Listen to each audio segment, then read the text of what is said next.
చేసుకోవడము, టెస్టర్ తో చూసుకోవడము, టెస్టర్ ఉంటే టెస్టర్ తో 3 ఫేజ్ కరెక్ట్ వస్తుందా లేదా, ఒక ఫేజ్ ఏమైనా వీక్ వస్తుంది అనుకోండి దాన్ని వాళ్ళు ఫస్ట్ అద్భుతం చెక్ చేసుకోవడం, లేకుంటే పైన వైర్ లూజ్ ఉంటే టెస్ట్ ఫేజ్ కొట్టడం. మెకానిక్ అయితే బాగా చేస్తారు, మీరు వాడడం కొత్తగా. ఇంకా అండి 3 ఫేజ్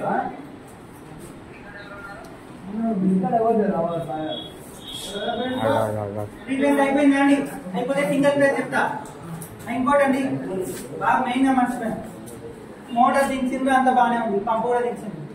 మన 5 HP మోటార్ పంపు ఒక స్టేజ్ ఎన్ని ఫీట్ దొరుకుతుంది?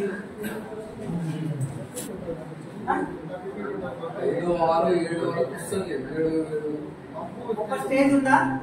ఒక స్టేజ్ ఎన్ని ఫీట్ దొరుకుతుంది పైకి నీళ్ళు? 50 ఫీట్లు.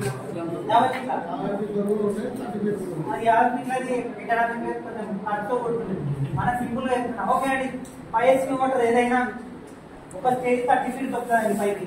ఇదే సింగిల్ ఫేజ్ మోటార్ ఉందా? 1 HP మోటార్ ఇది 1 HP మోటార్ పంపు, ఇది 5 స్టేజ్ల పంపు. ఒక స్టేజ్ ఇది 20 ఫీట్లు దొరుకుతుంది.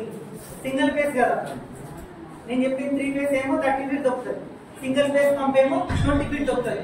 కెపాసిటీ తక్కువ కాబట్టి అది సింపుల్. ఇంకా అండి ఇప్పుడు నేను చెప్పిన స్టేజ్ల గురించి ఉందా? ఈ స్టేజ్ల గురించి మీకు ఎగ్జామ్ ఉంది.